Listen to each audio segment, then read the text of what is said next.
I'm 58. Did you suffer from body dysmorphia and or an eating disorder? I think I've probably experienced both, if I'm honest, but to just varying degrees.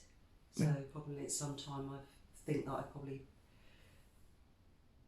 been anorexic, and also, but that's not been as consistent as the body dysmorphia.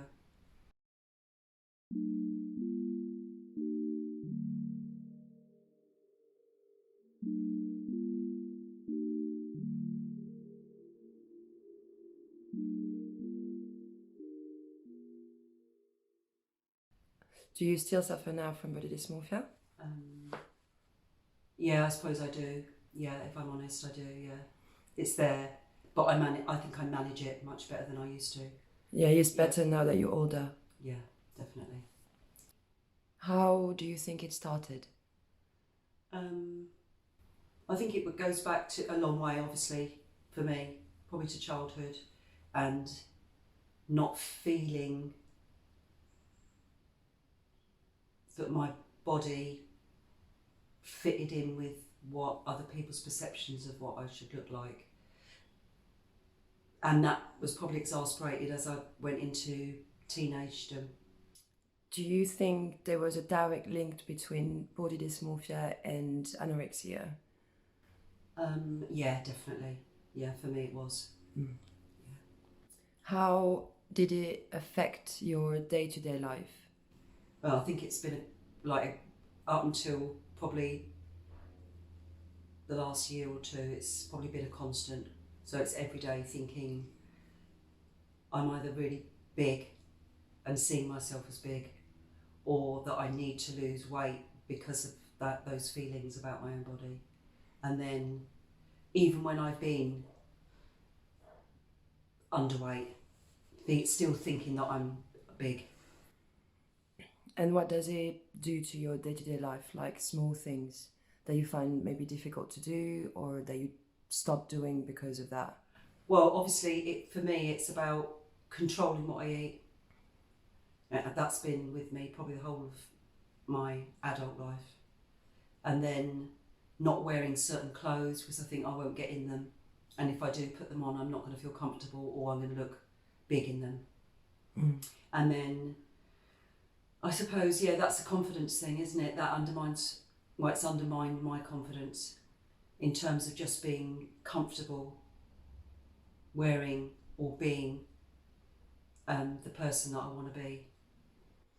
Do you think that if you didn't have body dysmorphia, you would dress differently? Most definitely. Most definitely. How do you think society affects people that suffer from it? I think it's always been there, and you could say, well, it's social media and a movement that's sort of come out of an aesthetic way of living, which is that what we present to people is who we are, and I just think it's so far from who we are. For certainly for myself, in that, to be authentic, I wouldn't have the body dysmorphia, so therefore I compensate for that, and therefore don't express myself in an authentic way, because I'm always going to be concerned about what other people, external or anything that's external to me, will be either judging me or have a perception of me that I don't want them to have because of the way that I look.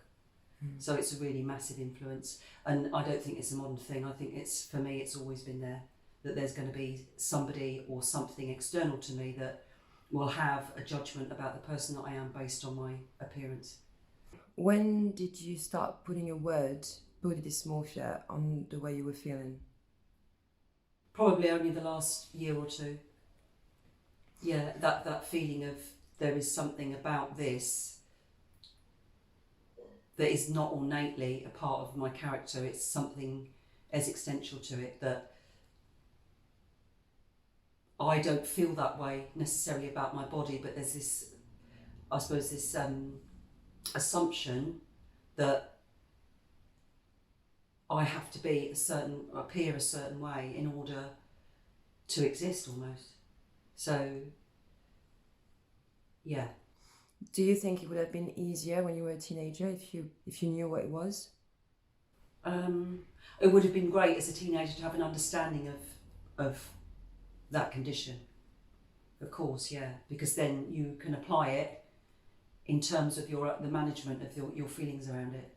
And not having that, you just think, oh, is it me that just feels like this? But not being able to have, number one, you can't talk to anybody because there isn't a sort of a diagnosis around it, but also that nobody else is talking about it, because for me to bring that up or to talk about that, certainly when I was growing up, would have probably made me feel even more ostracised, even more of a freak than I felt in terms of my own identity. How do you think we could bring awareness to people? What needs to change? It's a really big one. Because I don't think it's a modern thing, I don't think it's something that you can just go, right, if we get rid of social media or if we do this, I suppose management of the way that people look at that, then things will change. I think it's innately something that needs to be discussed and be listened to. And I think that can permeate any disorder or any sort of angst or anxiety-ridden feelings that you've got. So being able to sort of just be heard and listened to, I think, is a sort of a cure, not necessarily a cure, but it's definitely a therapy for people to be able to understand the feelings that they have, but also get some healing behind it, because being listened to and being able to voice your concerns and your fears about the way that you feel about yourself is a massive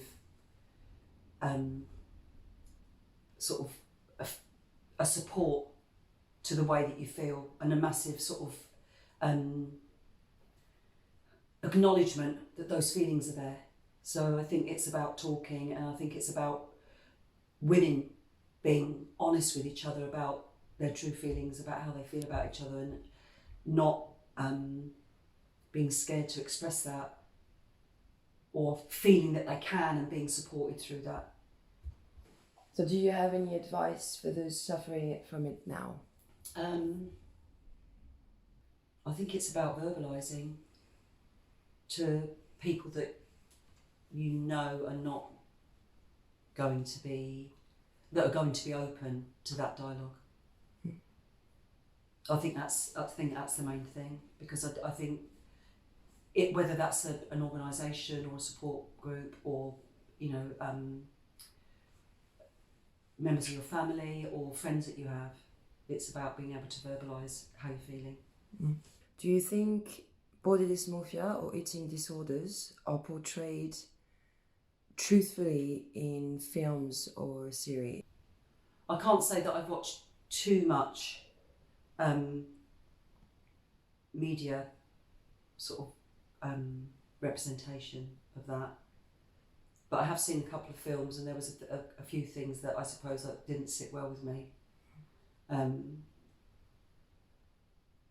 But I suppose it's that again is about talking to people that have been through the experience, that are going through the experience, in order to get an honest and open representation of the things that people experience when they have their disorder. All right. Thank you.